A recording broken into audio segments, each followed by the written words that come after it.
and welcome back to my garden. My name is Katie and I live just outside of the Chicago land area in zone 5B.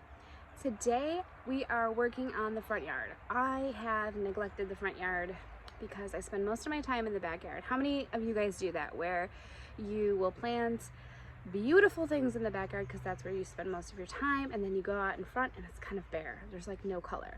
So today that is what I'm focusing on. I'm gonna plug in some hydrangeas. I've got 3 hydrangeas.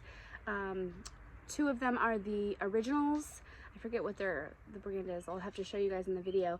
And then the other one is a Little Limelight. That's gonna be a little focal piece in the front. The Little Limelight is the smaller version of the big limelights. Those big limelights can get up to like 8 feet tall sometimes. I didn't want that anything like that massive, but these can get up to 2 to 3 feet, I think. And they work well with part sun. Both varieties of hydrangeas work well with part sun. And our front yard area does get a lot of sun during the day because of the tree that's there, but then there's some afternoon sun once it passes by. I also have some shade-loving impatiens that we're going to plant in front and give it a little bit of pop of color as well. I recently went to our local nursery and I got a climbing hydrangea, and I was so excited because I've never had a climbing hydrangea and I thought it was such a cool idea. I love viney flowering plants. And I didn't read the tag, and it really requires mostly shade. And originally I was going to put it on the pergola here, but it gets too much sun during the day. You can't tell now because it is overcasted, which is kind of nice, but it gets a ton of sun and that would just fry that climbing hydrangea. So I have to find a new spot for it, and I think somewhere in the front might be cool.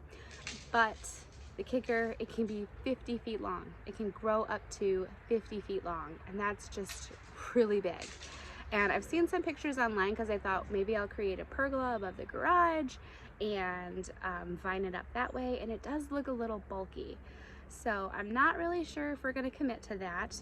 I don't want something to look like it's totally overtaking the house, but that could be an option. I'm really excited for it. I just need to find the perfect place for it. It's going to be beautiful either way. So let's get planting. So here is the front area. We already have some really bushy hostas that probably should be separated, but honestly I love how big they look. This is that climbing hydrangea that I told you guys about. I still need to pot up some of these plant plant these plants. So I have an azalea here that has never quite done well, probably because it doesn't get a lot of sun. So that is the Proven Witters.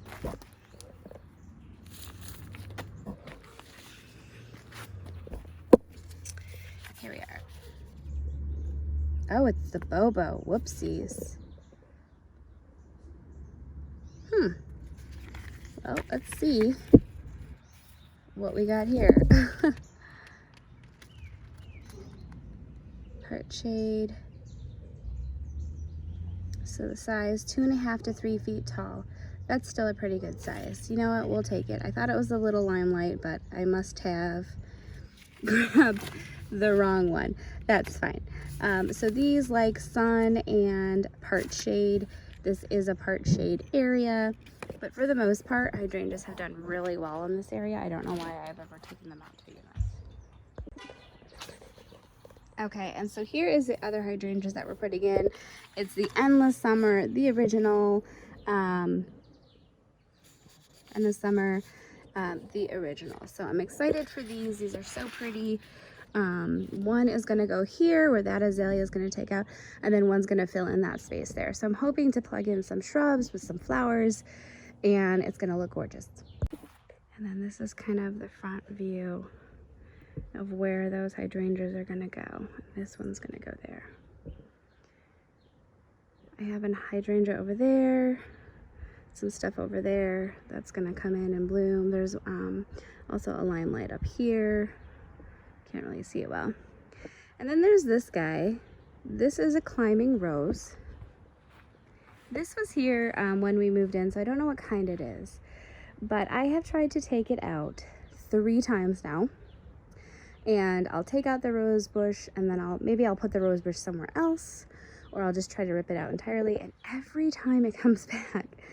The reason why I don't like it is because it only blooms in the early summer, and then it's just the vines after that, but I think it's gonna stay, because now it's like,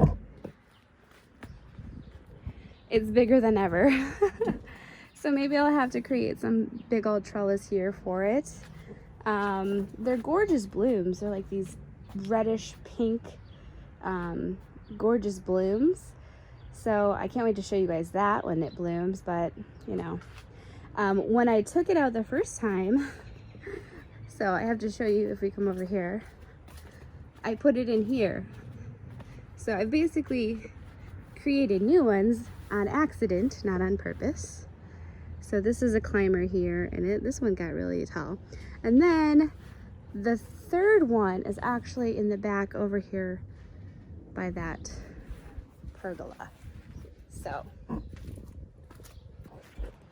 it's just kind of funny because it keeps coming back, and now I have 3 of them.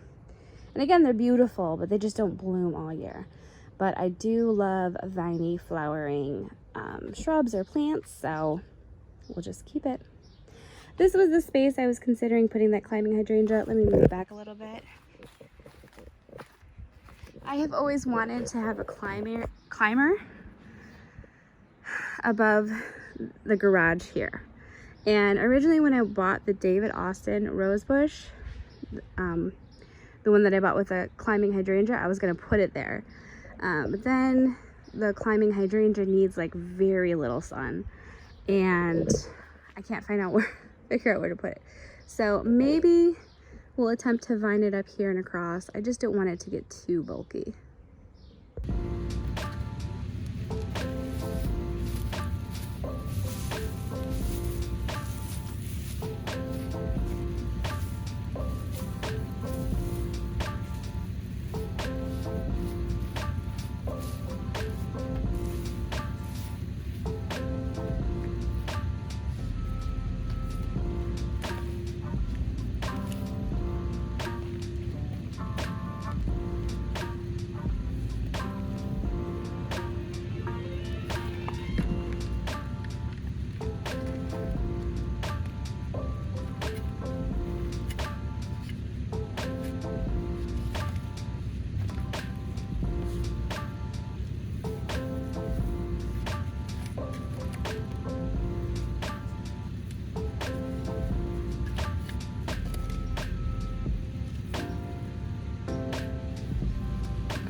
So bear with me because they are taking down a tree next door.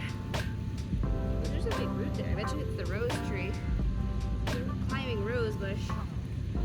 So this is the original. It likes partial light. Gets up to 3 to 5 feet height and a width. And it is hardy in zones 4 and above. Or 4 up to 9. 4 up to 9. This is the endless summer.